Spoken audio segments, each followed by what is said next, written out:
Hey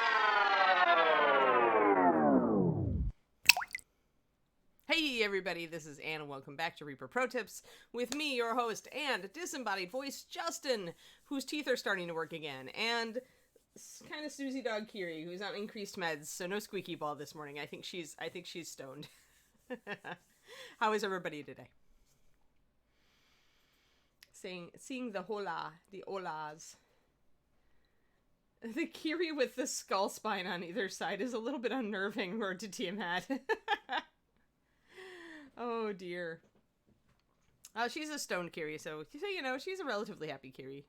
As far as it goes, just no squeaky balls. So let us, hello, good evening, Nico. Man, thinking about it being evening already makes me tired. Nomad Zeke, thank you for the resub. Look at that, 16 months, what a pro.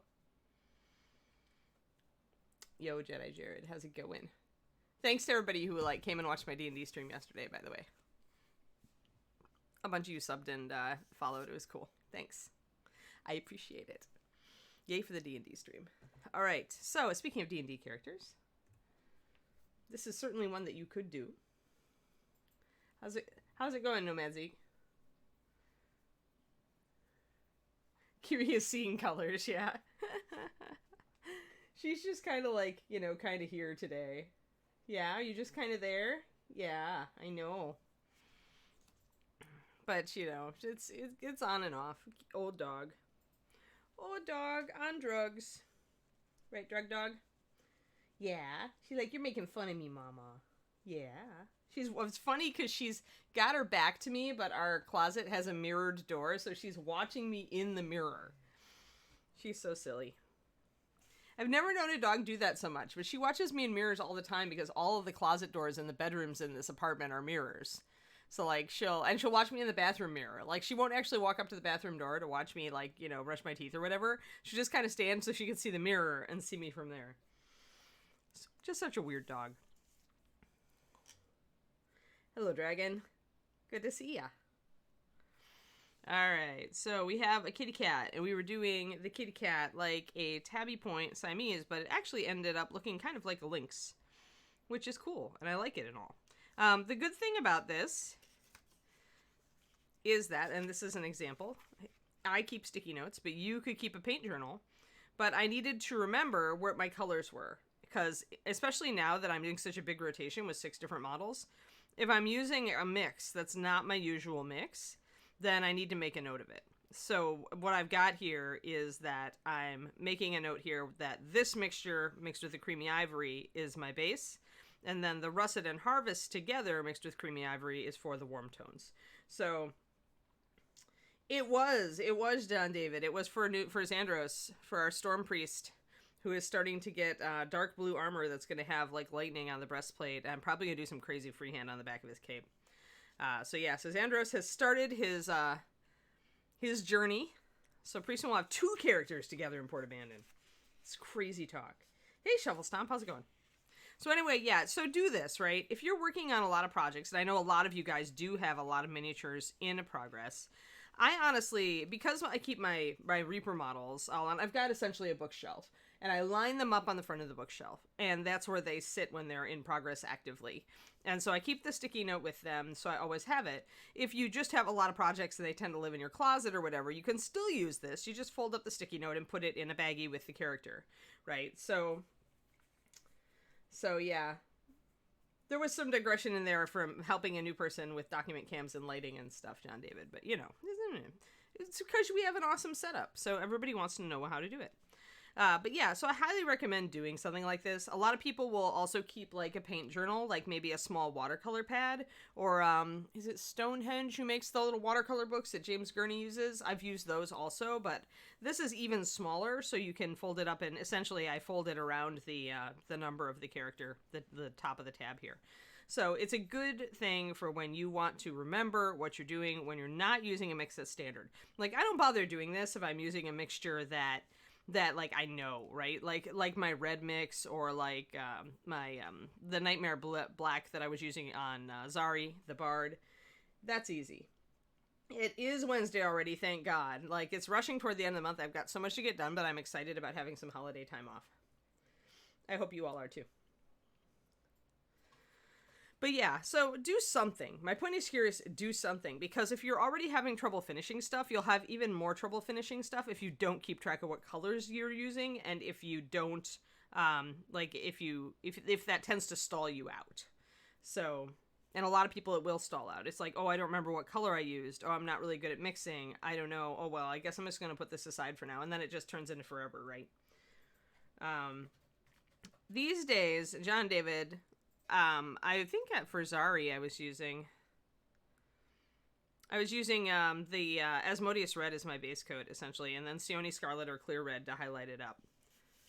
But everybody's been watching the stream knows that I use Asmodeus Red all the time now, so that's what Zari's Red is. Asmodeus Red highlighted up with Sione Scarlet, and then with a little bit of white added. The white is just to make a pink that's applied in very small touches for the highlights. Lately, I used to always highlight red with yellow, and I think I did on the Targaryens. These guys definitely have their red highlighted with orange, so it gives you a different look. Here, let me show you. This is warm versus cool red. One of these is a Reaper model, at least. So, can you see... Oh, sorry, I'll fix focus. But can you see how the one on the left is much more orange?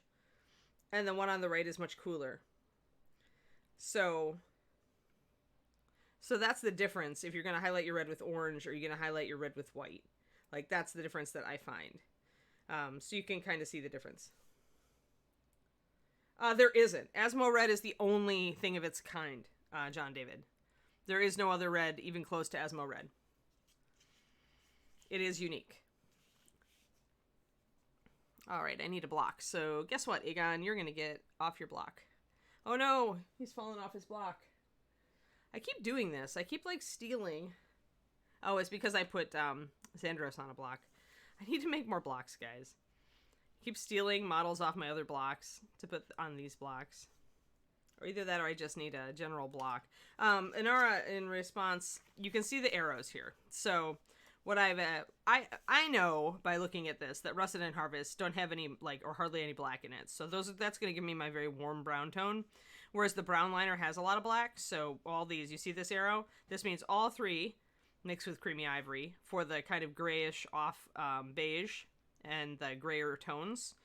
And then Russet, this little thing here, means just these two mixed with Creamy Ivory. And since I know the pigments that are in those colors, it's pretty obvious that my warmer brown here and here is going to be these guys mixed with this. Whereas my dark color, all my dark color and any grayish tone and my regular beige, because that's the first thing I wrote down, is going to be this one, all mixed with Creamy Ivory. So what I'm telling myself is to mix up a mixture of this first, and then put a little bit of it over and mix it with Creamy Ivory to get my base color back, and then to get just these two mixed together and also with Creamy Ivory. Yeah, I mean, use your own shorthand, right? This is my shorthand. I understand it.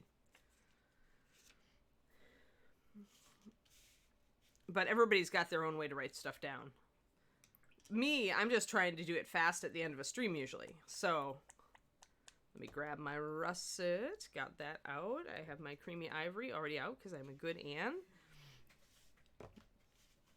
And then I need my Harvest, which I don't use as much, but I do believe is a very useful color when you need that warm, really warm orange color.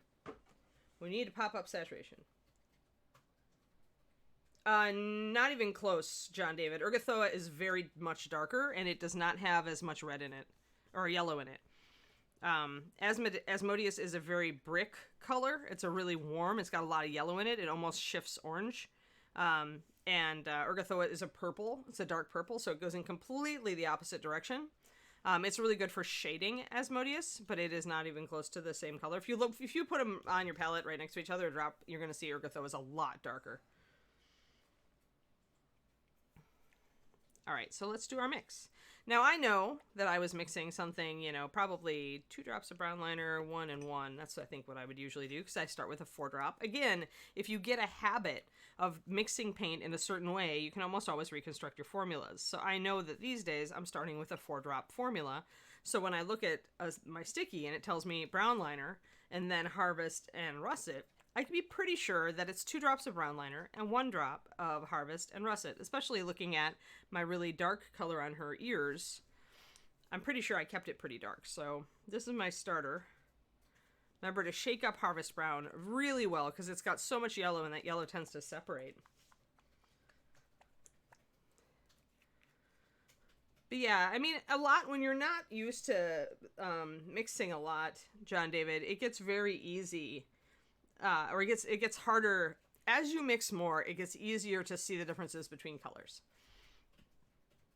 Like you really start looking at them and seeing which ones are cooler and warmer, and which ones, you know, are noticeably darker. You start seeing more differentiations. Probably if you really want to master the reds and MSP, I would say if you're one of those people who owns a lot of them, just grab a watercolor pad and create a swatch book of them.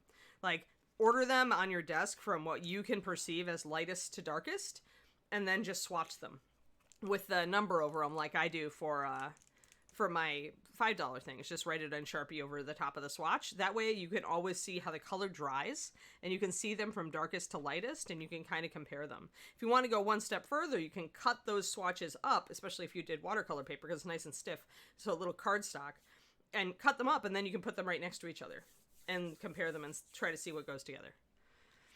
That is an excellent exercise for you. You can also do the same with yellows. You can do the same with oranges, greens. Greens will destroy you because there's so many of them.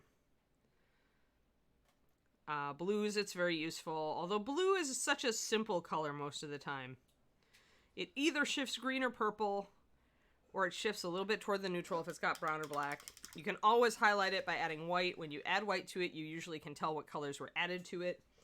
Blue is a very simple one. I personally wouldn't get much value out of swatching blues, but you might, especially if you have trouble seeing green versus purple. The greenish hue that you see in Russet Brown, or think you see in Aura, is the mixture of the fact that it's got a very heavy head load of yellow, and it does have some black in it. So it also has just enough oxides in it to kind of counter that effect, which is why it does come out very warm. But yeah, you can kind of, it's same as rich leather, right? If you look at rich leather, it kind of looks greenish. Where's my rich leather? There it is. So very, very similar, but you can see now how much more red, see, the Russet Brown is, and that red counters the really greenish look of rich leather, right? If you put them next to each other, you can really see that the Russet Brown is a lot more red, right? And the other one is definitely shifting more toward greenish. So yeah, you'll see that in a lot of colors, especially browns, because the interaction of yellow and black is to make green. And your eye will pick up on it, even if I've done fancy things to try to make it not as much.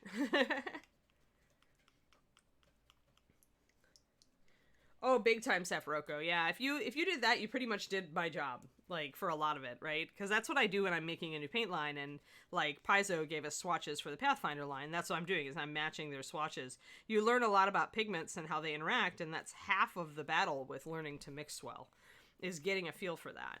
So yeah, if you want to learn how to mix really awesome, like, work at a paint store.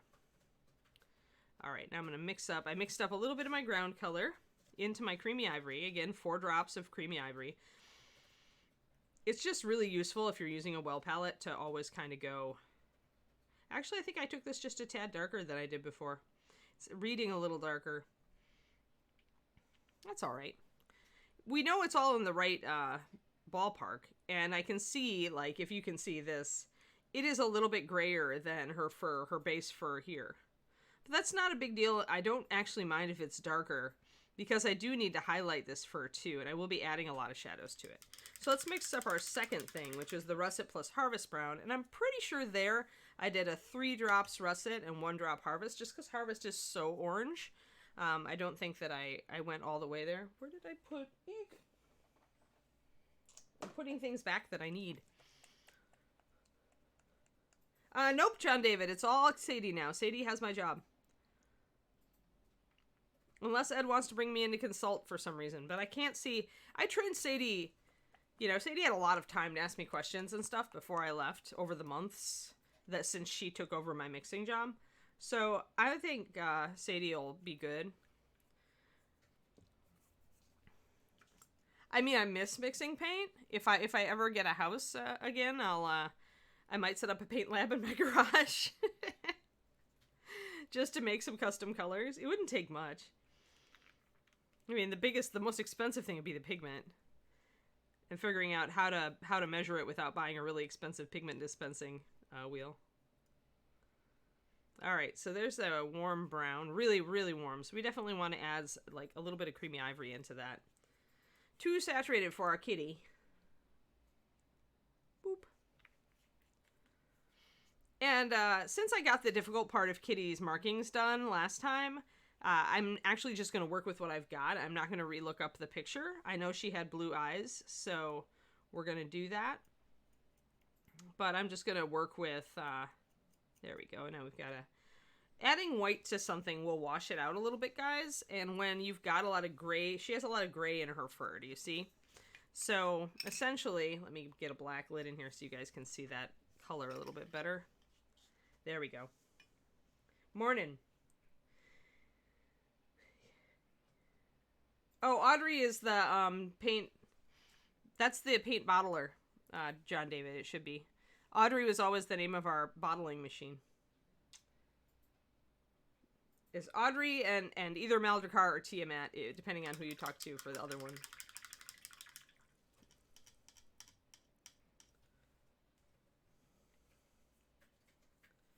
Yeah, so since the kitty, it has so much gray in her fur, you can see the gray colors, right? If you leave this too bright, it's not going to go along with everything. So that's why I mixed the creamy ivory in there, and I may do one more hit of it because I don't want a really dark saturated color. Or I may decide that I'm going to mix that in a separate well if I decide that this color has uses.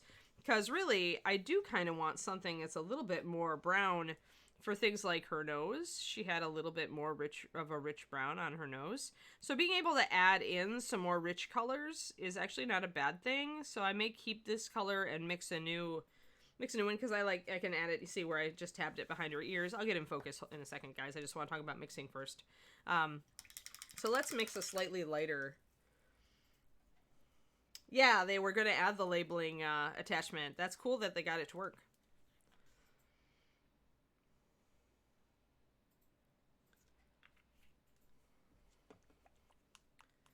Yeah, David Baker, who designs our machines, is a fantastic guy. And really, really good at it.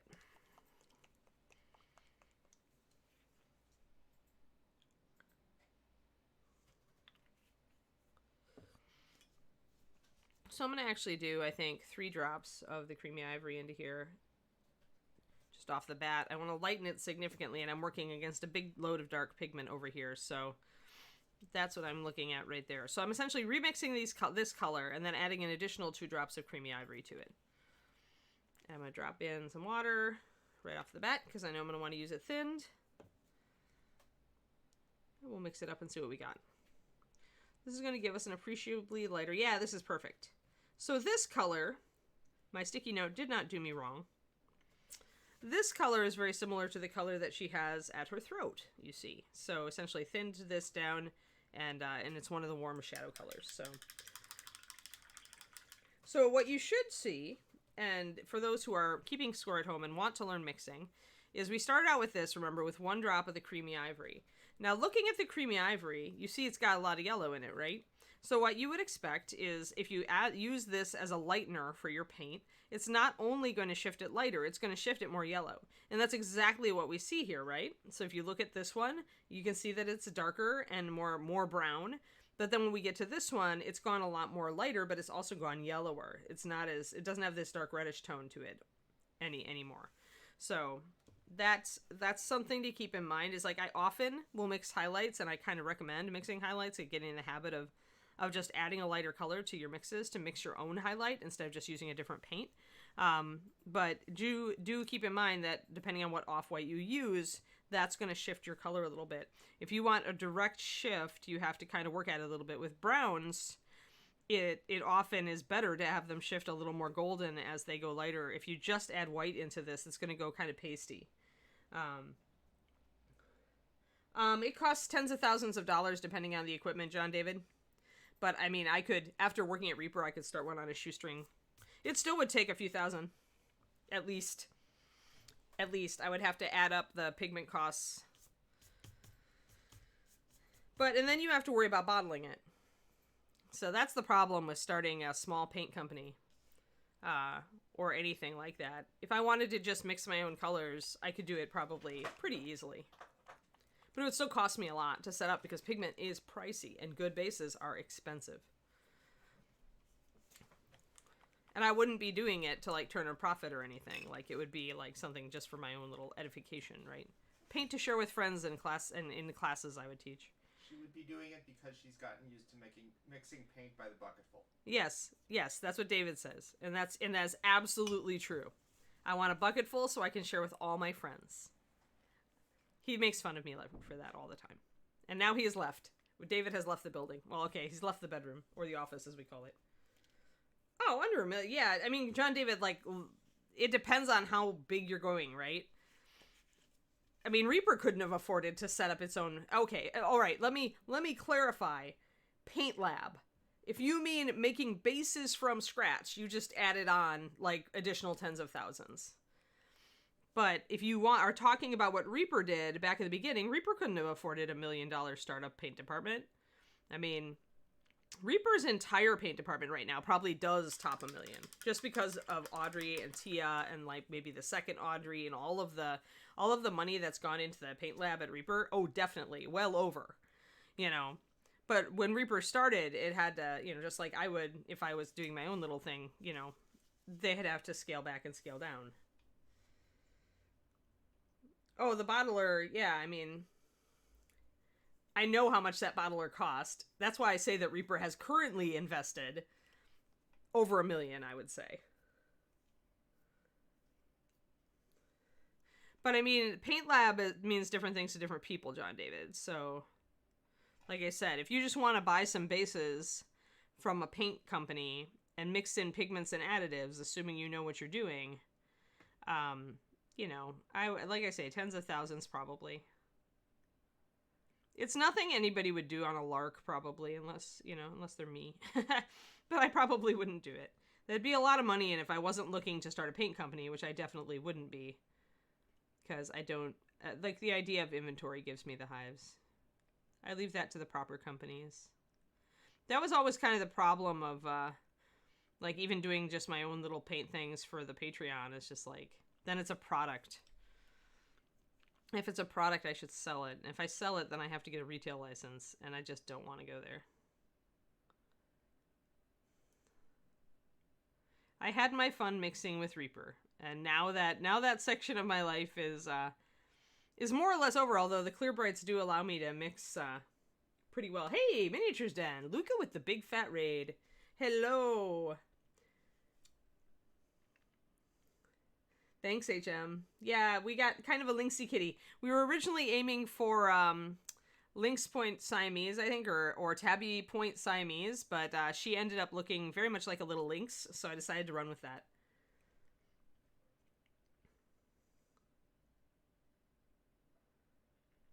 Hey, how's it going?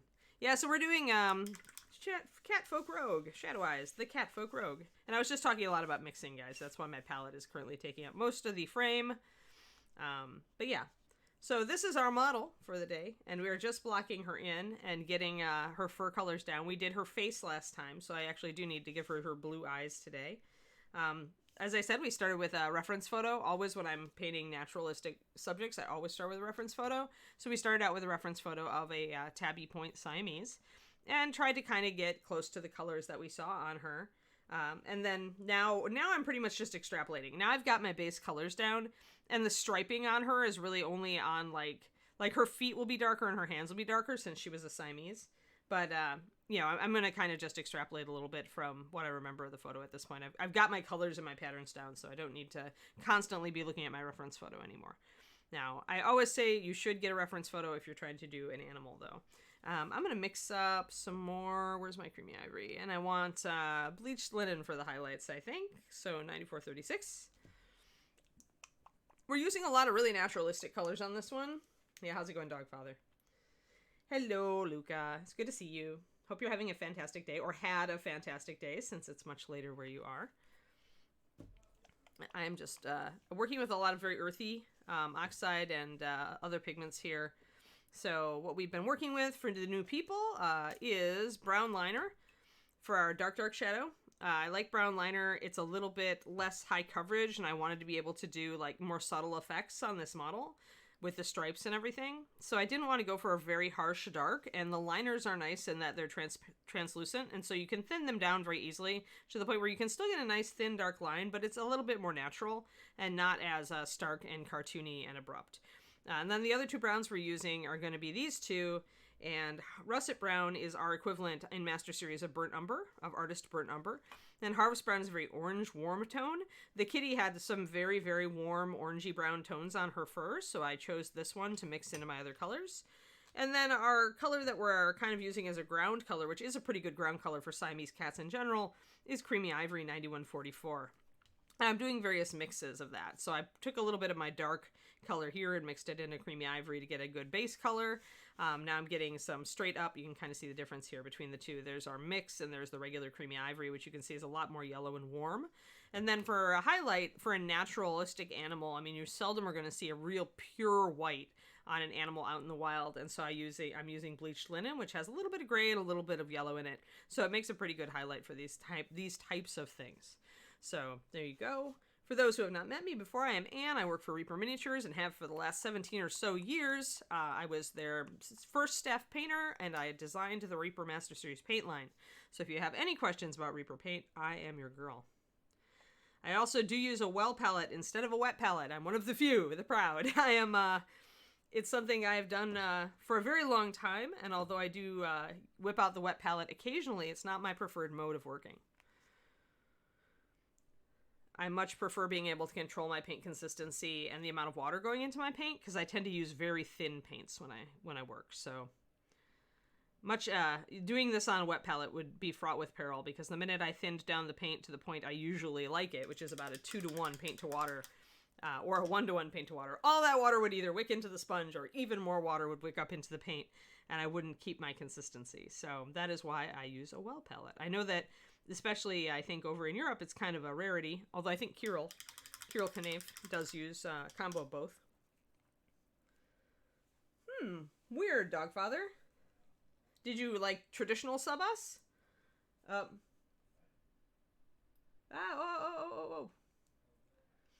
Okay, cool. Okay, cool. Sorry, there was a thing and we did have a mod attach it. Sorry. I was trying to deal with chat at the same time as I was dealing with explaining, and it didn't work. Yeah, that's cool, Dragon. Oh, I've got to scroll. I'm losing it. Oh, 6 out of production Reaper paints. That's cool, Varl. All right. You always prime? Yeah, I don't know then, Dogfather. I mean, Twitch is twitchy. All right, so what I was doing just now is I was taking my brown liner, my straight brown liner mix, and I'm just doing some, just like I would do around skin tones after I put them down, I always tend to line around them. We showed that actually on our Highlander, who we'll be working with later this week. We'll be working on our Highlander girl. But yeah, I tend to lay down my skin tones, and then I will line around them just to give myself a frame of reference, so I'm not always looking at, say, white primer if I'm using a white prime. And since we ran out of black, although now we've got black again, so if I really want a Zenith, I can. But with somebody this fair, I would definitely white prime it. But yeah, so I tend to line around just to give myself a frame of reference, because colors shift depending on what's next to them.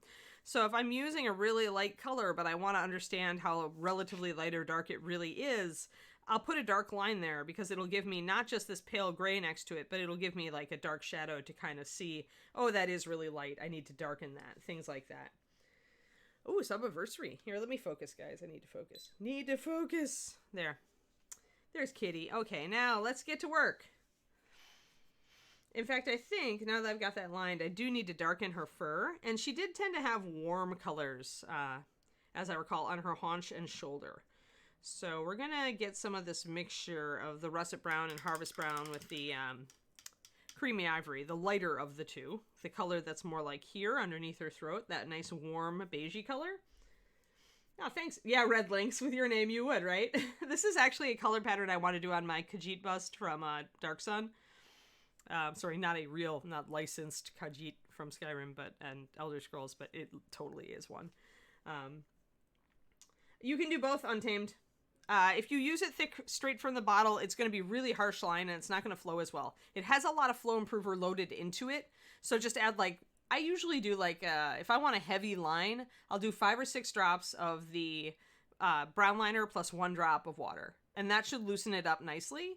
More often, like here, I probably have it about, I'm going to say I have it about 2 to 1 paint to water because I want it to be more subtle. So when I pull it out, is there. But also if I leave a little bit more and I don't pull it straight, I can get, I can still get a line.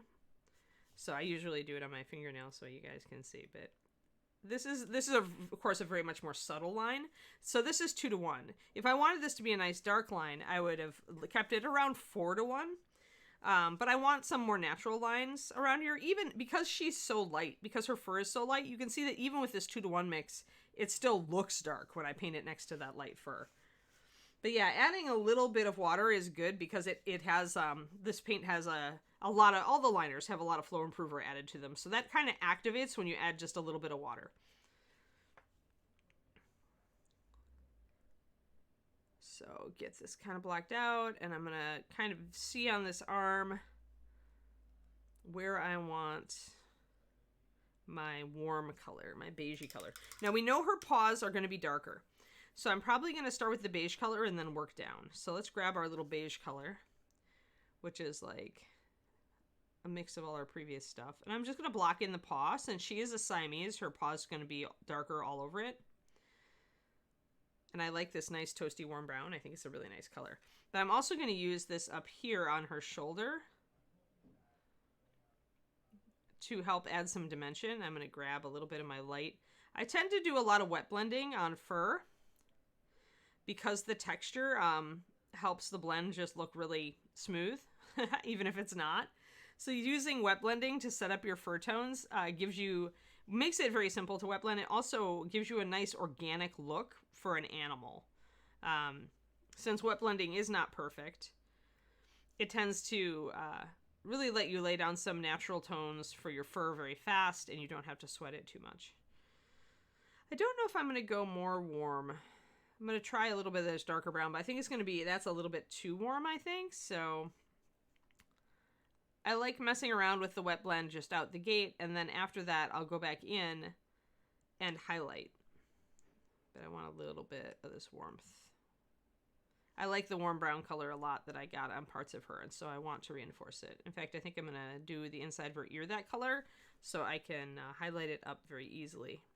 If you want a lot of contrast and really to pick out strands of fur on a model like this, you do have to start a little darker and then use your light colors to pick out those strands. Otherwise, you end up with not a lot of contrast. Like here, we can see how I'm starting to pick out clumps of fur, but it's not really stark or easy to see, right? So if I really wanted this to stand out more, I would have gone even darker and then brought it up. So it's kind of like I'm doing the shoulder here. Now, if we do want to get some gray tones, then we need to mix our russet brown mixture with our creamy ivory mixture. And this gives us a lot more gray because I've got some brown liner in this mix. And so the amount of black in that is going to take it very, very grayed out, see? As opposed to these really rich colors right here. So I'm kind of using a combination, which is something you would see on an animal in the wild. So it's all, for me, I like to paint pretty naturalistic. So I like to use natural references and to paint from nature. Being that case, I like to use kind of a mixture of grays and warmer browns on animals. There are animals that are all warm brown, of course. So that's why I say you should get a photo reference. All right, we're going to block in some of our darker color on the paw, and I have to thin it a little bit more because I can tell I don't have it thin enough. So I do have this weird thing where a lot of people will wet blend and they'll be using thicker paint to do it. I tend to lay down a base coat and then wet blend with really thin paints for some reason. I've gotten to like that technique Because you've got your base coat already in place, you really don't need to worry about coverage at that point. And I find sometimes it's a little bit easier to blend those colors if they're really thin. You don't want to put a lot of paint on the model at that point, but let's see here. Thanks, Achilles Blade. The faces, I mean, I figure if you guys were kind of going to come over and watch, I needed to, yeah, wet blending is... Dragon Pink, what I call it is a non-essential technique. I still consider it a core technique, but it's not one that you have to have. A lot of people in drier climates have a lot of problem with it, and they still paint fantastic miniatures. They just use layering instead, or a different technique. You can use two-brush blending, is a kind of a form of the wet unto wet blending. I tend to do two-brush blending with one brush, as David puts it, as my boyfriend puts it. So, I mean... The key is really that you need to put down for your first color, before you do the blend, you need to put down enough paint that it's not going to dry right away. So you can't put down a really thin layer. You have to put down something thicker than you normally would maybe.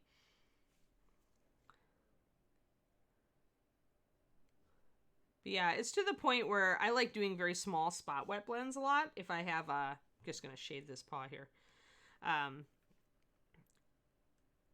If I've got a stubborn area that I'm just like, oh, I just need a quick blend here like this, like I had an edge and I needed to just blend it in, then while that dark color was wet, I just grabbed some of my highlight color and just kind of blended the two together.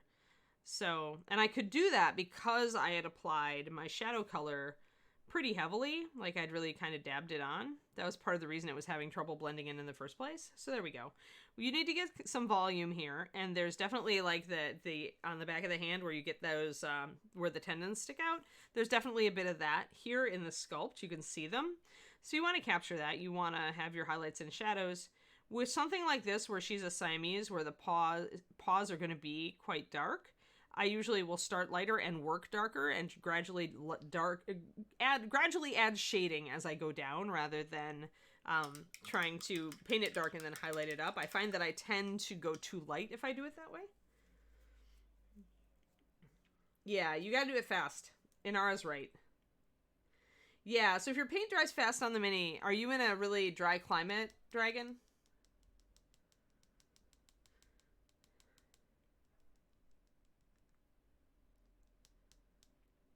Oh, yeah. Right, yeah, Kerniko's got the opposite, guess she's got the wet climate, which does mean you can wet blend, yay. I find, though, it all depends, right? It's like, you probably, in a wetter climate, can get away with blending thicker paint. In a drier climate, I think I would do what I do, lay down the base coat, and then use thinner paint, because you got more water in it then. Oh, I see. Yeah, the heater's going, so it dries out. Right, exactly. So yeah, it's a little bit... I forgot to streamer mode myself. Don't worry about the burbles. They're my Discord. I always forget to streamer mode myself. I am so bad. I'm such a streamer noob. And then I forget where to even look for it. I'm just like, grr, I don't want all these settings. Just let me stream. That's all I want. There we go. So I essentially aligned there around her throat because she's going to have her armor coming up there. We have to decide what color her armor is going to be. And this is going to be a challenge because she has a lot of gray tones on her, which means we can't go very bright. We can't go with a very saturated color. We have to go a bit desaturated or it's going to look wrong on her. The good thing is that even though she tends to be more muted in her fur color, her facial markings are so stark that we should have no problem getting the eye to look at her face, even if we do use a little bit of a more saturated color down on her body. I'm going to reinforce these eye markings because I didn't really the other day. She had, the kitty that we used for a reference had very, very white lines around her eyes that really made them stand out like that. So I wanted to not lose that here. There were some markings we just couldn't do because Julie Guthrie, who did this model, is very, very good at sculpting faces that have an essence of like both the animal and the humanoid in them. So the structure of this face has human tendencies. Like it doesn't, the nose and muzzle are a little bit differently placed than it would be on an actual cat. So we kind of had to alter the pattern a little bit so that it would work, because there were some anatomical features that were just in different places. And so there we go. Then we got some more bright highlights there. All right, and I'm liking how this paw, I'm liking the color on this paw, so I'm going to continue this color across the model. Yeah, what Kiraniko says, you just adapt to your local conditions, and if it doesn't work out for you, it doesn't work out. Like I said, wet blending I consider a non-essential technique. It is extremely useful to have as a tool in your toolbox, so if you can make it work, by all means, keep trying it, and keep trying to make it work. But it is not something that if you don't have it, you're done, right? It's not an essential technique. It is something that makes some things easier. And so I use it a lot. I found, what I find is, actually, and this is interesting, but I noticed this a while ago on my stream, I never used to wet blend this much, not ever. But since I have started streaming, I have started wet blending more because it's a way to get fast blends. And on camera, I want to move faster to keep people's attention and to not make the model take so long, right? Because if I layer everything, it takes a while and it can get kind of monotonous. Whereas the wet blending, I can throw together a blend like this very easily and fast, right? And so then we can move on and we can keep moving on the model. So that's why I tend to wet blend a lot, not because it's an essential technique that you must learn in order to be a good painter, but just because it's useful to me in the format that I'm going in. So some painters do it a lot. Marika Reimer, who's quite a famous female painter here in the US, and equally, one would say, pretty well known overseas as well. She sets up her blends with wet blends, and then she goes and tightens them with layering. And that's just the way her style works. So there's also a style element to it in what techniques you embrace. So really, Dragon, what I'm saying is, sure, keep at it, but, you know, if you can't do it, if you find that layering is easier for you, go to layering, and then just go back to wet blending when you're more experienced, and it may click then, right? Any technique's going to be like that. Like, it took a long time for my brain to get a handle on NMM. Like, I really had to work at it. And it didn't mean that I, you know, couldn't paint good minis before I understood it really well, but it just meant that it was something I had to work at. Oh, do we have a Julie in the house? We do! All right, everybody. Green users is Bob Rodolphe and Julie Guthrie. Julie Guthrie sculpted Ms. Shadoweyes here. They have been hanging out with us pretty regularly lately, so welcome back, folks. And yeah, Julie, we're working on blocking in some colors here on Ms. Shadoweyes. And I'm trying to figure out the other advantage, by the way, guys, of going, you see that I'm using my warmer browns down here on her paws and stuff instead of going with more of the faded out color that maybe was more like our photo reference. The reason I'm doing that is that it gives us options.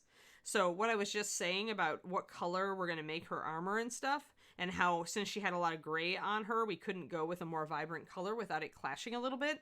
By taking this warmer on her paws and not going for as grayed out of a color, I am opening up more options for what to paint her. Because the more warmer, more saturated color I introduce here, the more a more saturated red or blue or green or purple will work with her leather. Like, I'm kind of almost veering toward a purple and black color scheme. When I paint Julie's stuff, I auto-summon her. They've been tuning in a lot lately, though. Not just when, No, not at all, Pendrake. Blue, we used, she's based on a Tabby Point Siamese, and that cat had really blue eyes. So, I'm kind of thinking purple and black armor with some dark browns as well, and then go with the aqua, very, very bright blue aqua eyes. That's what I was thinking. But anyway, okay, other paw. That's good. Now, this is the time, too, that I really want to get the fur blocked in and lined around so that I can start thinking about other colors on the model and see kind of how the area is broken up with the fur. We definitely want to go, since we're going so light with the fur, we are going to go very dark with the armor because we want contrast. So, because contrast is the name of the game in mini painting. More contrast.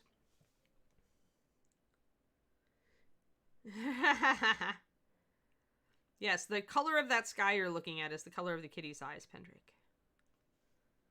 They're just not that way yet. We can do it, though. We can give her her blue eyes. I'll violate my usual wait till the end to paint the eyes rule just for you guys. So, see how wet this is. Dragon pink. And then that's when I bring in another color and highlight or shade with wet blending. But if I waited, even like a little bit, like now, even just 5 seconds later, then it's too dry. So if you're not moving fast with your wet blend, that's probably part of the reason it's not working. Because when I'm doing such a small area with such a relatively thin layer of paint, the only thing that's saving me is the fact that this paint has a lot of water in it, so it stays wet a little longer if I'm, you know, not putting a super thin layer down.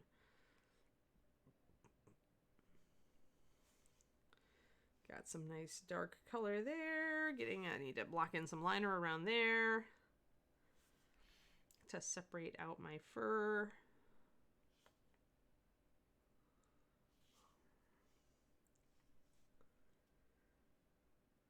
Oh, good. I'm glad you learned.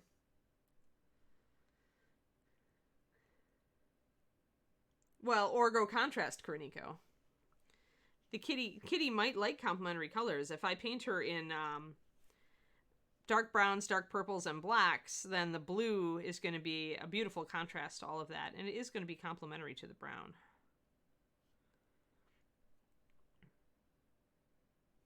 Kitty might know some color theory. But yeah, I really did like the look of that reference, and so I wanted to go do blue eyes for her.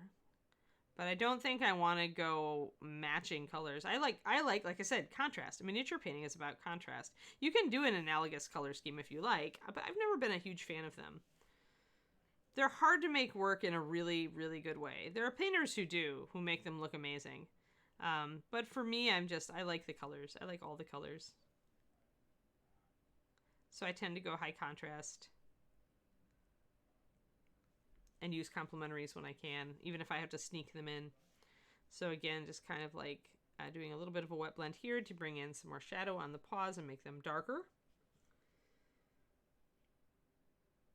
Oh yeah, for sure. There's a lot of people, Dragon. A lot of people who actually get into this stream. A lot of my patrons, I think, too, on my Patreon, have just gotten back in after 20 years, 15 years of not painting. And it is a very different world now. The products that are available, the quality of the products that are available, and the techniques that are more in use are very different. I think there's a lot more friendliness toward perceiving miniature painting as an art form now than there used to be. Used to be you were just playing with toy soldiers. And now there are definitely people who have elevated it to be a very artistic hobby, which I love to see since I'm an art nerd. Oops, sorry, got off camera.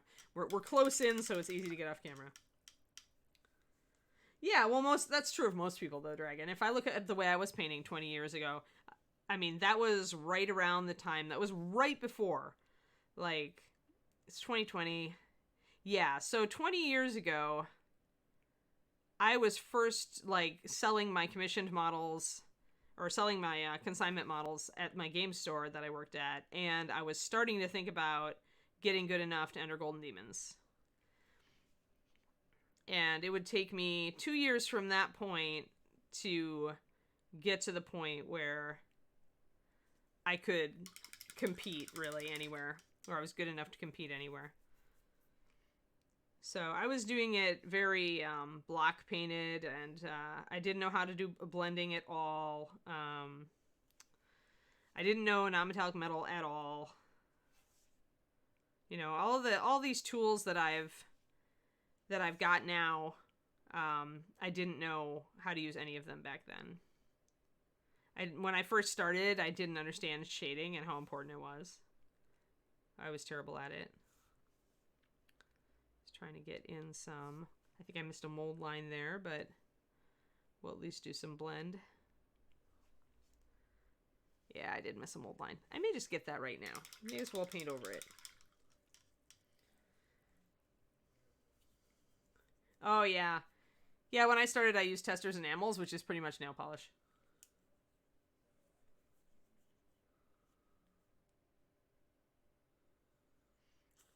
Lacquer's not even. I mean, lacquer these days, Val, isn't even a lacquer like you know it. Like, lacquer, it just means 100% acrylic now. It's not a real lacquer. It's not like a lacquer like we used to, like the real, like the chemical term for lacquer, you know, or the designator. That's not even a thing these days that I know of. Not in this hobby. Everybody's gone so water soluble. And the closest thing to an old school lacquer that you can get is 100% acrylic mix in water soluble. So I had a bit of a mold line there, so I just decided to slice it off. Just paint right over it. That's the beauty of bones.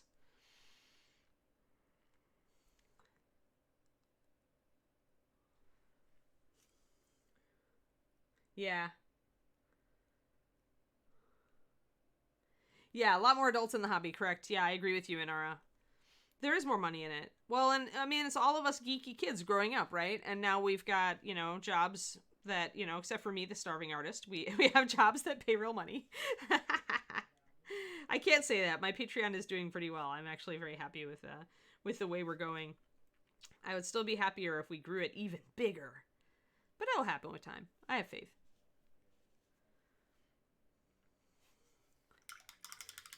That and the Twitch streaming is fun. Hey, when you're a Patreon person and a Twitch streamer for your living, you really don't have a lot of extra disposable income, but I still keep myself in pretty miniatures, darn it. That's the important part. Huh?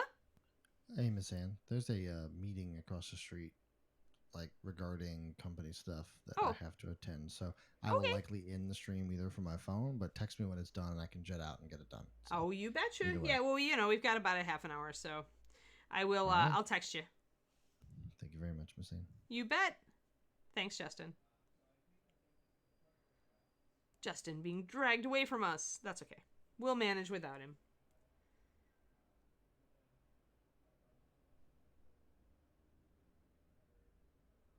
Ah, yeah. For Gundams and stuff, yeah. But yeah, they dry quick and they're not water soluble.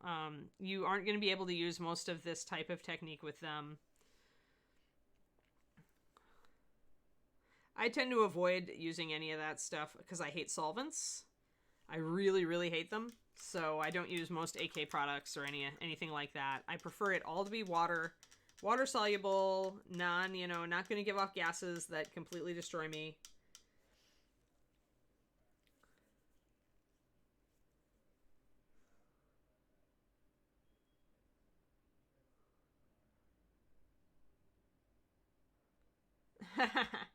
Kroniko, that's funny. That's because you have good taste, because Julie sculpts are fantastic. I mean, we're using 2 of them on the stream. You may have noticed, everybody, that mostly I work on models that are either Julie Guthrie sculpts or Bobby Jackson sculpts. Although, like I said, I can't wait till Christine Van Patten's stuff is out in Bones 5, though. The Kid Adventurers, we totally have to paint some of the Kid Adventurers, guys. I love them. They're so good. With their little animals. I've been wanting baby monsters for a long time, and now I finally have baby monsters. I just have to, have a Kid Adventurer to get them. Hey, thank you for the resub, Grim. Yeah, Justin is that's mostly my problem because my headphone jack is stopped working on my laptop. So he's keeping his voice low so he doesn't echo from beyond the grave as much to you guys. But also he wasn't necessarily talking for everybody to hear. He was mostly talking to let me know he'd be out and away. So we'll do our lining to give us that nice definition between the fur. AFK making burger, that's a worthy thing. Yeah, they are adorbs.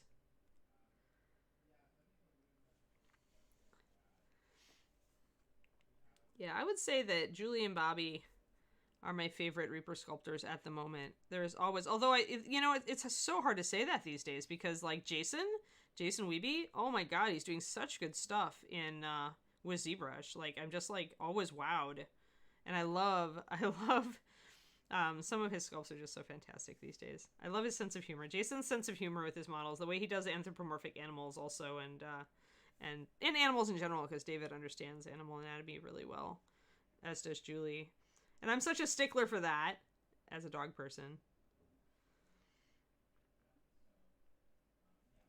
All right, so I got into the lining groove. That's the problem with starting to line, is then I want to line everything because it's so calming. It's like Zen.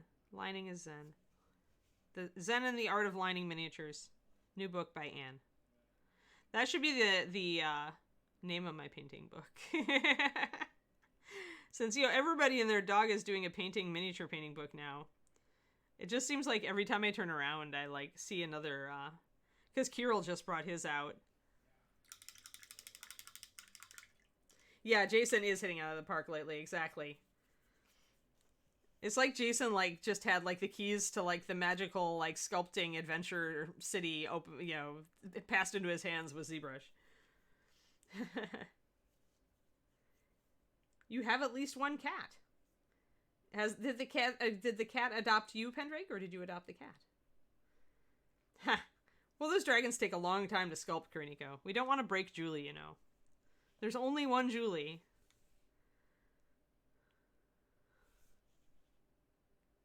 Though I still do want a dragon rider with a Julie designed dragon.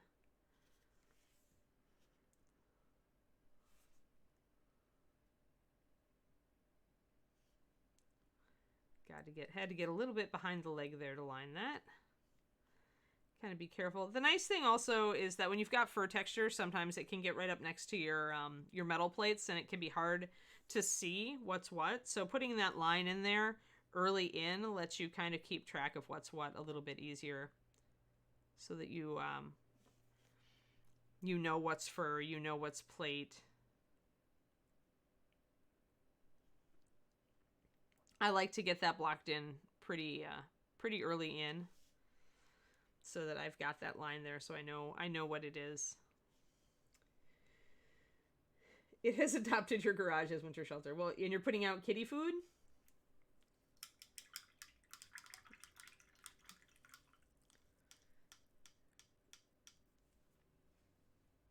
Yeah, Jason has hit the hold my beer tier of his career for sure.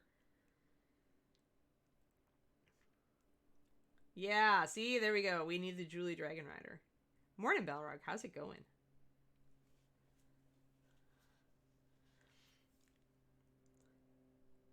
It would be really cool to have a dragon rider riding a dragon who is like all decked out in like fancy harness, like because the dragon likes to be fancy. Like fantastical like armor and almost like draconic barding if a dragon wore armor on top of its armor. But it would be more like decorative, like, because the dragon's like, I've got scales, but sometimes you like to be fancier. You're late, Chia. Yes, you're late. You've missed talk of wet blending and other things, but you know what? That's what VODs are for. No, Duke, actually, I never, in fact, this is just bones material here. You can see kind of the sheen on it, because plastic. I never prime my bones because early on I just primed with the wrong stuff and my bones models were annoyed at me. So I just decided to just paint on them because you can. So all I do now is I just wash them. I wash them in hot water with a bit of dish soap, and I rinse them very well and let them dry in a dish towel overnight. And as long as I am good about swishing them around with the dish soap adequately, I am able to paint right onto the bones material, even with thinned paint, and not have a problem. Yeah, exactly. A vein. I'm imagining just a vein dragon.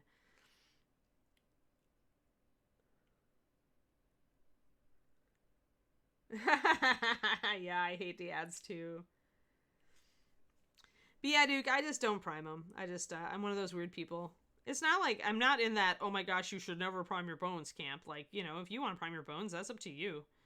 I'm not the one to tell you not to do it. I'm just telling you that I don't do it. Mostly because I just find priming them annoying. I'd rather just paint on them. Especially now with the bones material being this light gray, which used to be my go-to primer color anyway. There's really no reason. Like with the white bones, it was sometimes harder to see details, but now with this guy, with this stuff, it's actually really easy. So I don't have to worry about it. So I'm getting in the paws here. Yes, fur blending equals smooshing. Technical term. Wet blending, the quote-unquote technical term for wet blending is smooshing. And if you are ever going to teach mini painting to a child, call it that, because they will love it. Smooshing is an awesome word to a, 8-year-old. This is a technique called smooshing. And kids actually tend to take to wet blending pretty well because it's the way they naturally like to paint, because they tend to be a little bit impatient. So they tend to want to lay down colors before the previous color is dry. So if you teach them to kind of direct that, power, then they enjoy it and they love that they're getting better results. So it's a win-win, really.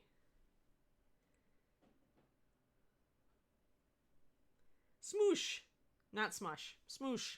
Smoosh is more fun. The sillier it sounds, the more fun it is.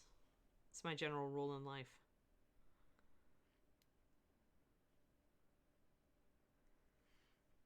I swear David had no idea he was signing up to date such a silly person when he started dating me. But I am intrinsically highly silly. But very, very, if silliness was an ability score, I would be superhuman.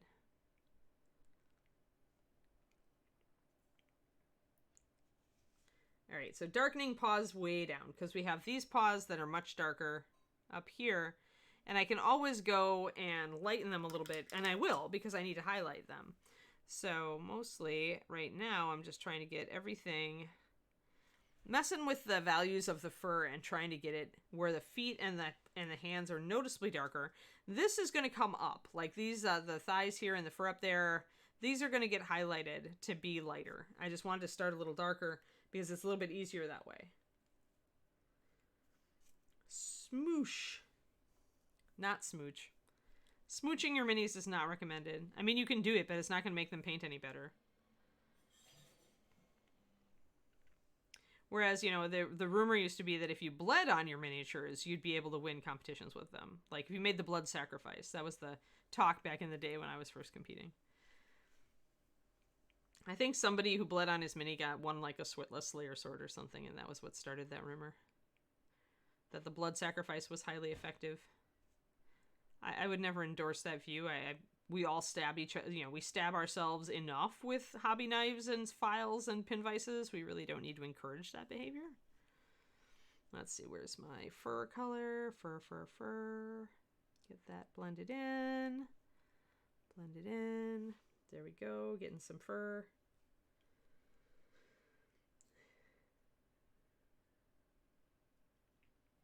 So yeah, so here you can see how this brown is still wet, dragon pink, and so I'm just like pulling the other color right into it while it's still wet.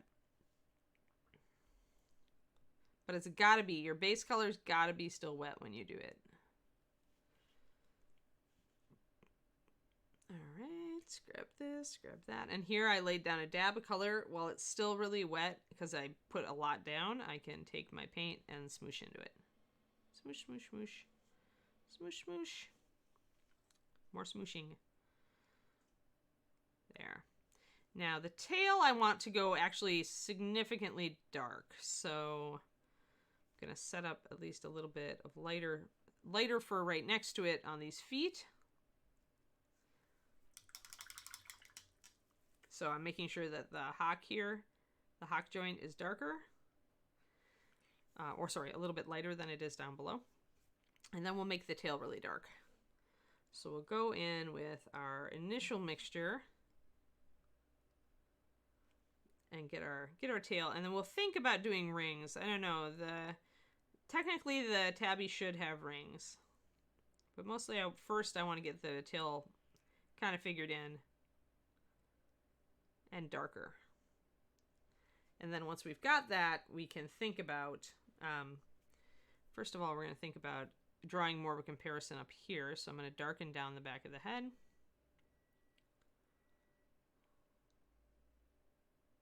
where I had lightened it before, but now that I see I want to do this, I'm going to change it. Since I use such thinned paint, it's really easy for me to paint over areas. I'm not going to glob in any detail because I'm using such, very thin paint. So that way we'll have kind of we'll draw a comparison here between the back of it'll presume that there's a black stripe down her back, which a lot of Siamese have. I am now extrapolating, Pendrake. You can start with a reference photo and just take what you want from it. I do not feel constrained ever to stick with my original idea. If I'm working on something and I'm liking it better, then I'm going to go for it. So if I decide that she's mostly going to be Siamese, but that I'm going to make a dark stripe from the back of her neck down her dorsal, spine down to her tail, I'm going to do it. Anybody who tries to call me on accuracy, I'm going to laugh in your face and say, it's a cat person. I had that happen. I actually got awarded a silver medal instead of a gold at a painting competition because my Worgen was blue. My Wolfen was blue. And they couldn't wrap their heads around a blue werewolf. It was a blue-gray, mind you. But apparently that was too much. The fact that it was a werewolf with a big axe didn't bother them, but the fact that it was blue-gray bothered them. So, yeah, never try to call me out on consistency or realism as far as mythical animals go. I'm just going to shake my head at you. So yeah, we started with a tabby point Siamese, but it doesn't mean we have to stick to it if we find one area of the model that we want to differentiate. Now, a Siamese would have a dark tail anyway. The only question is, will I do the rings on it, or have I decided that I don't like that anymore? Yeah, photos are just starting points. Yeah, Julie knows. She is a Siamese tabby point, but, that, again, it's where we started. We don't have to end there. And notice, though, along those lines, notice that I just abandoned my reference photo. Like, I didn't even bother to bring it up on my phone this time. And there's a reason for that. I decided that I had what I wanted from it. I had enough information in my mixes and how I started out to create a color scheme and pattern on the model that I felt would be cool. So like I said, this will come up a little lighter. She did have a lot of brown on her legs though, but this will come up lighter. The feet will shade and then they'll be highlighted a bit. Same with the paws, but the paws are still going to be much darker than the rest of the model. And we are going to bring up areas of the model up here around the face and on the arms and legs to make them be lighter. So the overall overriding color scheme is still going to be Siamese. You can see the light going down to the dark right here. But we aren't bound to like stick with it. We don't have to like be real sticklers for it. If you come up with something that you like a lot and it doesn't quite line up with your photo reference, but it still looks cool and it's still consistent and you still really like it, do it. Who cares? And then you just get when people ask you, how you came up with the color scheme and say, well, it was inspired by a tabby point Siamese, but then I just went with it. Nobody's going to call you on it. Yes, the reference photo was a tabby point and it did have a stripy tail, but I may decide I don't want to do that. And I'm within my rights to say no. So we'll see. I kind of like the darkness on the tail now. The other question you have to ask yourself is, will the fur texture as sculpted work with a stripy tail? Yeah, it probably will. If I do decide to do a stripy tail, I'm going to grab another photo reference to make sure I'm doing it right, because the stripes don't actually go around the whole tail often. They'll be like on one, like the upper side of the tail more than the lower side of the tail. So, yeah, exactly, Dragon Pink. It's like, but it's like, I can do whatever I want. So if I decide I don't want a stripy tail, so I don't want a stripy tail. If I decide that I do, I do. It's a cat person. They could have color patterns that are very different from our original reference photo.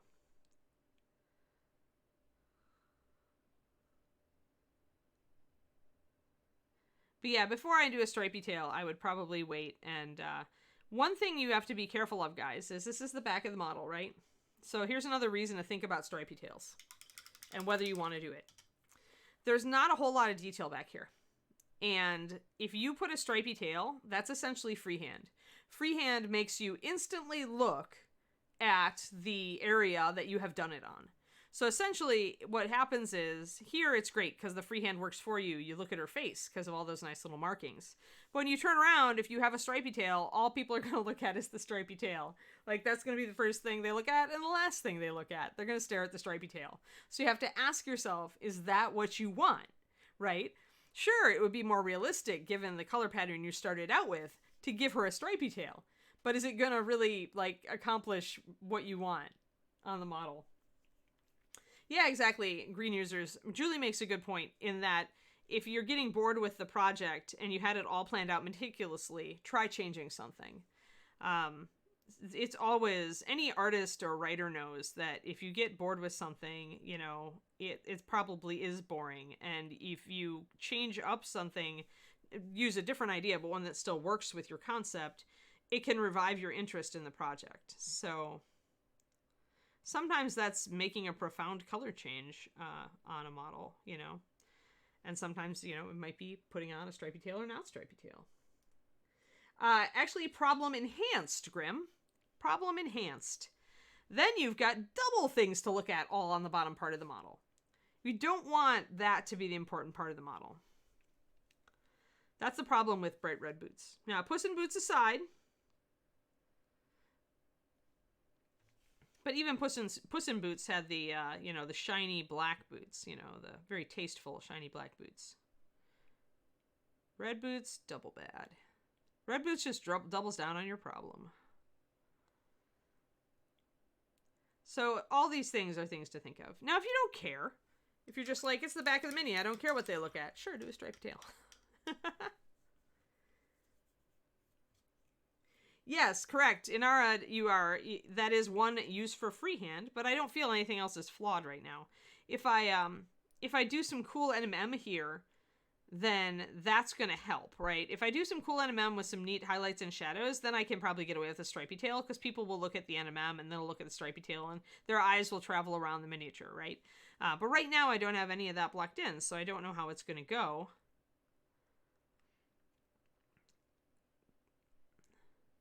So I'm going to hold off on the stripy tail until I start blocking in other stuff.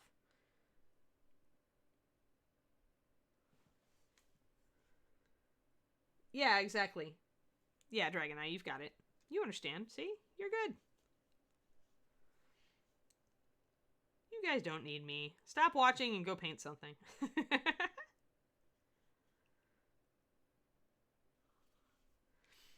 Let's see. Just going to do some lining around the legs back here just to get it kind of laid out. And I still need to do that. But we are blocking in the fur pretty well at this point. I do feel like the paws are noticeably dark, but I need to get the lighter highlight for on the thighs here so that it's more like the arms. Oh, getting snowed in. It's okay, Gia. I'm not leaving.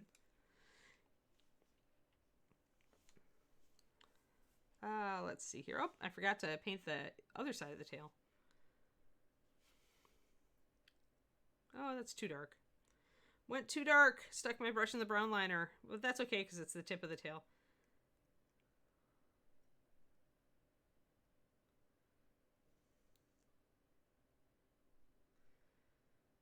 But yeah, we'll probably do a stripy tail, but I just need to make sure that everything else is balanced out with it.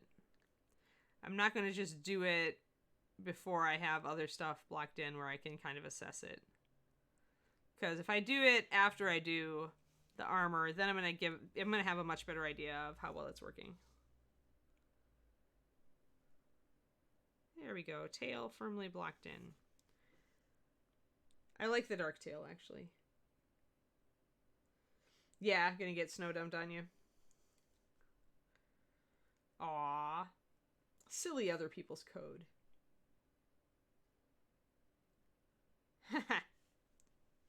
That would be similar to other, you know, like girls with straight hair wanting curly hair, and girls with curly hair would kill for straight hair. Cats that are light colored would want to be dark colored. I really am going toward like a dark purple and black, with some rich brown. It needs to be leather, so I kind of have to think about it. But I do want her to be in dark colors, because it does make sense for a rogue. And since we made her a lighter color, her armor really needs to go dark. Yeah, I might do stripes I could do stripes on both, Julie. I could do like chevrons back here. That is a thought. We can play around with the ideas as we go, but yes, that would work too. Just have to ask myself how dark I want to go back here. My problem gets to be when I like the dark because it's a nice contrast, and then I don't want to make it lighter, but maybe we'll just do a few rings, a few stripes. I'm going to shadow the underside of this tail, though. Get some volume down there.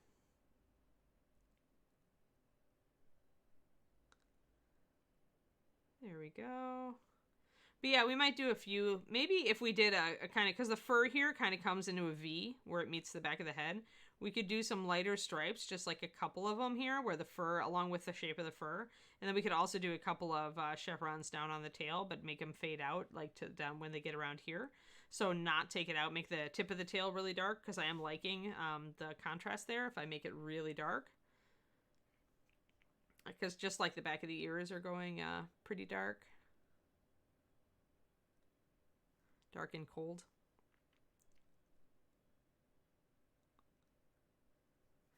It also goes more with the cat closer to the body. It would be lighter. So, oh, it's green in Wisconsin. That figures.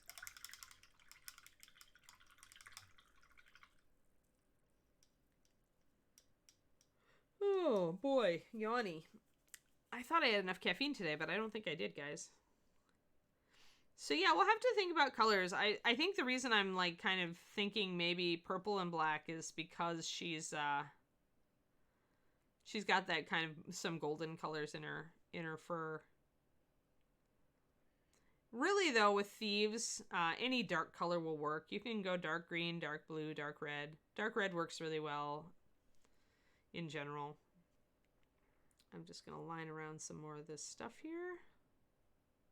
Want to get it all separated out.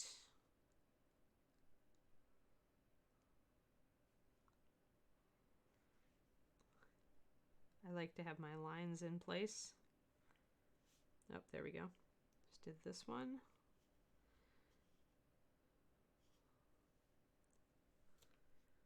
She's coming along though. Yeah, see on the back she looks more like a Siamese because I've got these paler areas around here, and then you can see the blend going down. And we'll make the feet darker too. But on the front, the darker color on the front of her legs is interfering with the Siamese effect.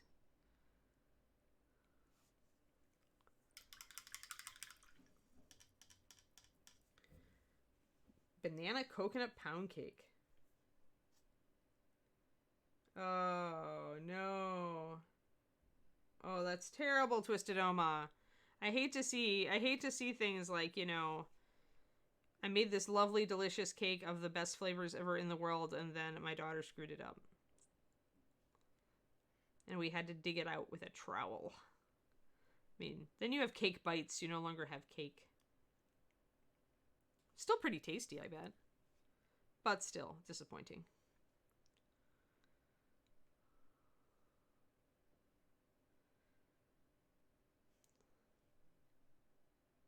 So darkening down these feet so that we can get a bit more Siamese-y.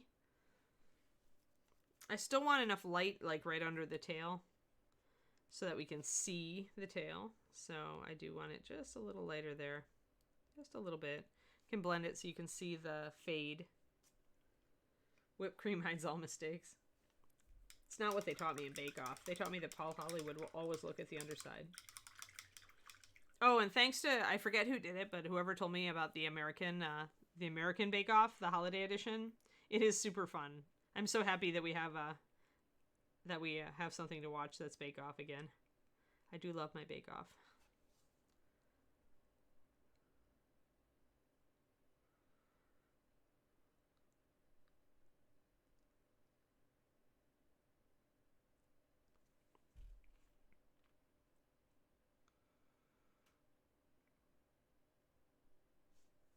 All right, cool.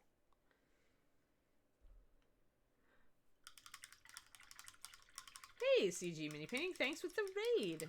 We are working on our Catfolk Rogue. In proper D&D 5e parlance, this would be a tabaxi, but in Reaperland, it is Catfolk. There we are. So Ms. Shadoweyes here is getting in her Siamese pattern. We're just darkening up things, deciding whether to do a stripy tail or not, because she's a tabby point. We started with a reference photo, and then I kind of departed from it. Hey, trainer, how's it going? So this is what we were working on today. Tomorrow is... Wait, don't tell me. I think tomorrow... Wait.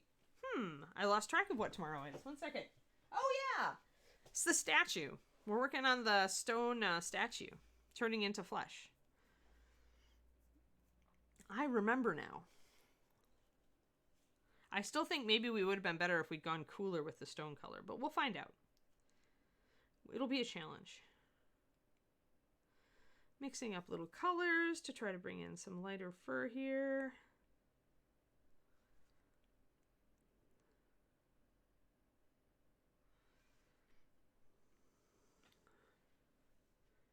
Yep, Catfolk. Julie Guthrie sculpt. Of course, Julie is here in chat with us, so we have the sculptor on hand. When we don't know what something is, we can say, is it this? Is it that? But yeah, so we're doing the statues. The statue tomorrow, and then the Sphinx is Friday. Sphinxy's coming right along. So we have a lot of cats lately. Doing a lot of catty things. So I'm just bringing in a little bit of highlights there on the legs to bring them up a little bit. And the fur texture is pretty harsh when I first do it, because I'm using a pretty high contrast. I'm using a near white over that darker brown. Now, to tone that out and blend it in, I can make a glaze. So I'm going to use my light brown here, and I'm going to mix it with some of my creamy ivory to make kind of a light, warm color like this. I'm going to add a bunch of water to it until it's really just colored water. You really don't want too much paint in it. You just want it to be colored water. Hey, Jack. Oh, yeah, I would have reacted the caramel. Oh, Twisted Oma. Oh, well. Now you know if it happens again. Though if it happens again, your daughter gets sent to bed with no cake. So now, since I've got just a small area to glaze, I can paint this glaze really lightly over this area. Just this single area. So we call this as a spot glaze. You're not glazing a very large area. You're just glazing a very small one. Because you just want to blend in this fur that I just did. You don't want this to pool, so I'm using the tip of the brush to wick it off around the edges. And what it's going to do is it's going to blend in the fur a little bit better on this side.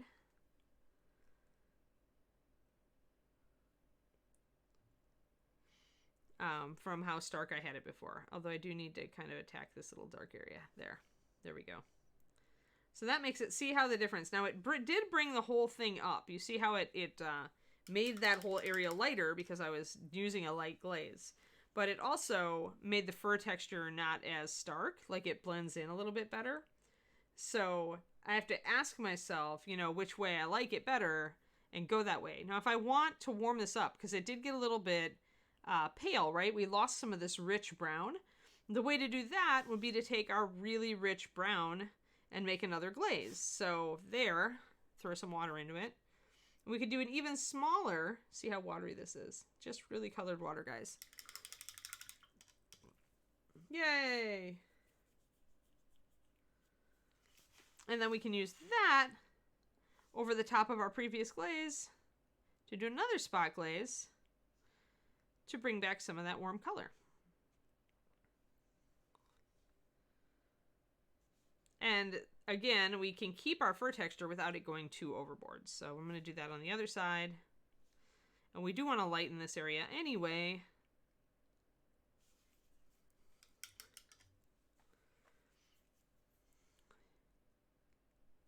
Going to wick off the excess fluid. You don't want to leave it. It'll dry funny. Not ha-ha funny. The opposite of ha-ha funny. And that'll bring up both limbs to be pretty good. No guinea pigs, tiny kitties. Oh, I see. Valendar is making a long long list of weird things. Guinea pigs are in there too. Hey there, Satara. Sitara, honestly, I use really high quality brushes, and they last for years if you take care of them. Like, you can see the razor tip on this one. I've been using this one on stream for quite a long time now, at least 6 months of intensive use, and I've been using it to paint all my personal private stuff as well as stuff for my Patreon. And it still has a perfect point. So the other brushes that I use, here, I talked about this a little bit yesterday, but I probably replace a brush once a year as one wears out, depending on if I do something stupid to it. But these are my 3 brushes that I use, and 2 of them are Da Vinci, and 1 of them is Raphael. So these are like really high quality brushes. They're called Kolinsky sables, which means they are one of the top 2 grades of red sable. And then these are the brands. So Raphael is this one, and it's a size 1. That's my big, huge one there. And then my Da Vinci Maestro, which is the middle one, I used to use for everything until I got this Raphael and fell in love.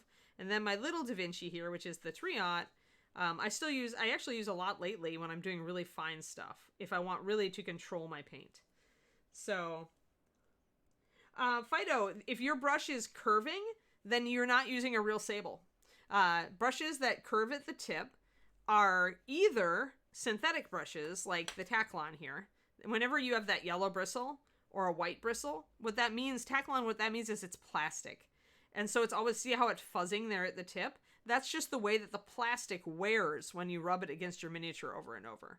So essentially, yeah, you might have if you upgrade to an expensive brush, the rule is don't leave your brushes nose down in the paint water. If you don't have that bad habit, you can go for a more expensive brush. These will curl tip if you leave them in paint water. You should never, ever do that. You're essentially you're abusing a $20 brush at that point.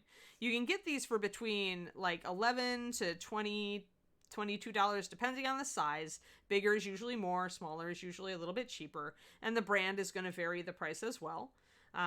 But yeah, so I use really high quality brushes because they last so long. Like, you can get cheaper brushes for between $1 and $5, but then they'll like curl at the tip after a week, if that.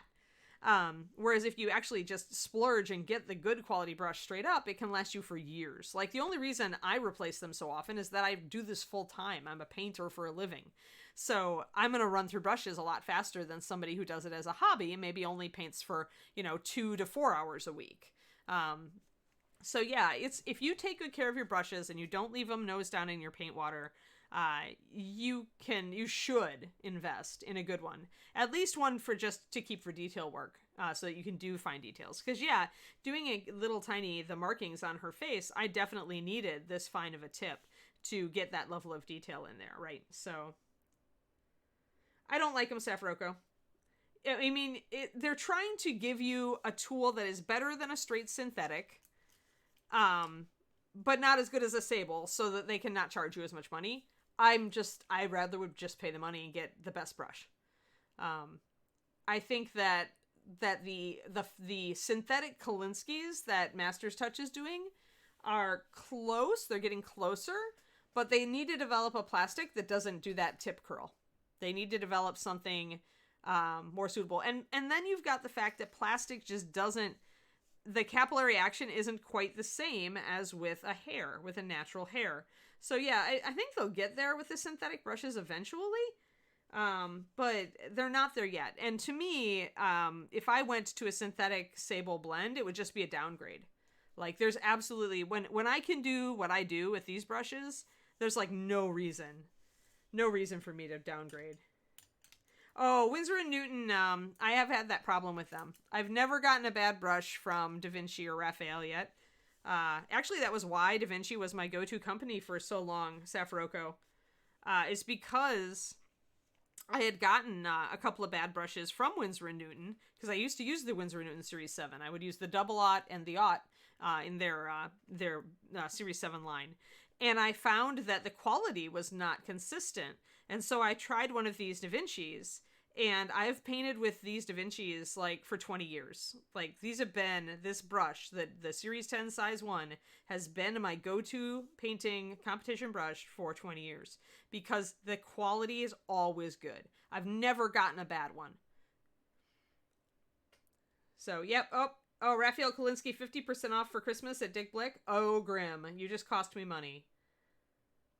Yeah, I mean, I love the Raphael too. I've only ordered a few of the Raphael, so I can't like say when I say I've never had a bad Raphael, I've only had 3, so I can't say that. Like I've gone through at least 24 of these Da Vinci Maestros. They're really high quality brushes. So yeah, there you go. Yeah, I don't know if I can approve it, but you can try the link, Grim, and see if I can approve the link, if I can let it by. But either that or just go to dickblick.com, dickblick.com. They're the largest, one of the largest, if not the largest, online art retailers. And they apparently have 50% off the Raphael brush line for Christmas, which means I need to get my butt over there. I use the 8408, but a lot of people really love the 8404. It's all in how narrow you want the tip. I like this really long, narrow tip. If you want a wider, thicker brush that still has a good tip, then you want to go with the 8404. Yeah, there. Oh, yeah. Automodel just take the link out. That's okay. So, yeah, dickblake.com, and look under Raphael, like the painter, sculptor, dude, artist, dude. And you want either the 8408, and remember, you're looking for Kolinsky. It should always say it on the barrel. 8408 or 8404. I use a 1. It's the biggest I would use. Their 0 is also a great size. So yeah. I don't actually, Serial. I'm hard on my brushes. But okay, so what I've decided or decided must be the reason, because I never find it necessary to put brush cleaner or conditioner in my brushes, and they still hold this tip. Like, these have been around forever. The little tiny one I've been using for years. But what I've found is that I rinse a lot. Like, I just got in the habit at some point of rinsing my brush out all the time. I mean, sometimes I load up my brush, I paint for like 2 minutes, and then I rinse my brush and reload it. So paint never has the chance, like it takes it so long for it to like some of it to build up down here in the ferrule, and that's when you want to clean your brush, is if you get paint built up down here, because that's going to cause your brush to split. But I rinse mine so often that like I've got a little bit of built up down here on the bottom of this Da Vinci, but just a tiny bit, and it still keeps a pretty good tip. So the only time I clean them is when I've gotten where I can see that. When I can see that gunk, then I'll stop and I'll whip out the Winsor & Newton brush cleaner. But otherwise...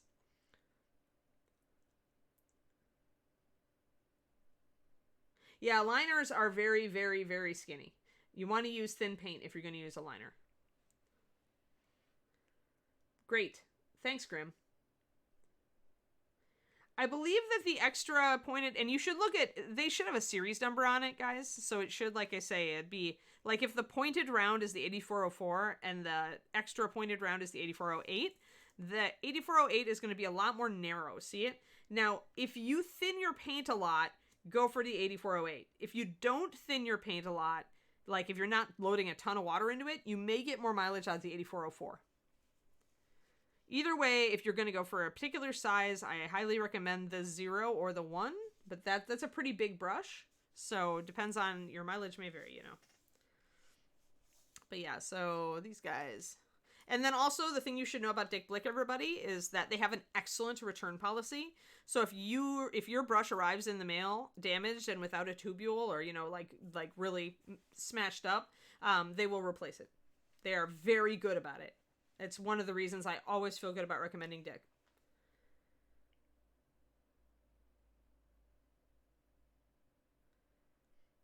Yeah, so, but it depends then on what you want to do, Kaitan, right? Because like I said, these narrow brushes work for me because I'm thinning my paint a lot. So when I'm working with my average mix, it's going to be a 2-to-1 paint to water. That's pretty thin. If you work a lot on a wet palette, and so your paint tends to work a little bit thicker, then you probably want to go for the 8404, which is, it still has a good tip, but it's not going to get so skinny so fast. You see how thin mine gets out toward the tip? It's not as full. It's not as full of a belly. For thicker paint, you want a fuller bellied brush, because thicker paint's going to dry on your brush faster. Generally, it's going to get gummier faster. So the more brush you have to hold paint, the longer it's going to stay wet. Ooh, 12 Days of Christmas, yeah. But yeah, so brush tips are us. Oh, hey, it's 1:15. Crap, I gotta text Justin that we need a rescue. Hold on, Justin, we need a raid. There he is. Time for a raid. But yeah, thanks for stopping in, all you new people. I'm on here every day from 11:30 a.m. USA Central Time until about now, about 1 p.m. Central Time. We went a little over today because we got so involved. Ooh, $100 gift card each day. Yeah. Oh, Da Vinci still full price, of course, because Da Vinci is awesome. Well, I stopped using Winsor Newton a while ago. They lost me when I couldn't get a consistent brush out of them. They lost me. That was years ago. That was 20 years ago. I mean, okay, you will get some Kolinsky variants, guys, like depending on how cold the season is. The Kolinsky Sable is essentially hairs from the male weasel in winter, of the tail of the male weasel in winter. Like, that's the highest grade sable you can get. And so if the winter isn't really cold, you will notice in brushes from a particular year maybe that it's a slightly lower quality. But that, given that, if you get a really bad brush that tends to split, it's more how it was made usually than a given batch of bad hair. Yeah, sure. No problem. I like being useful, Sitara. This is a very knowledge-heavy stream. I've been painting for a very, very long time, and I've used a lot of different products.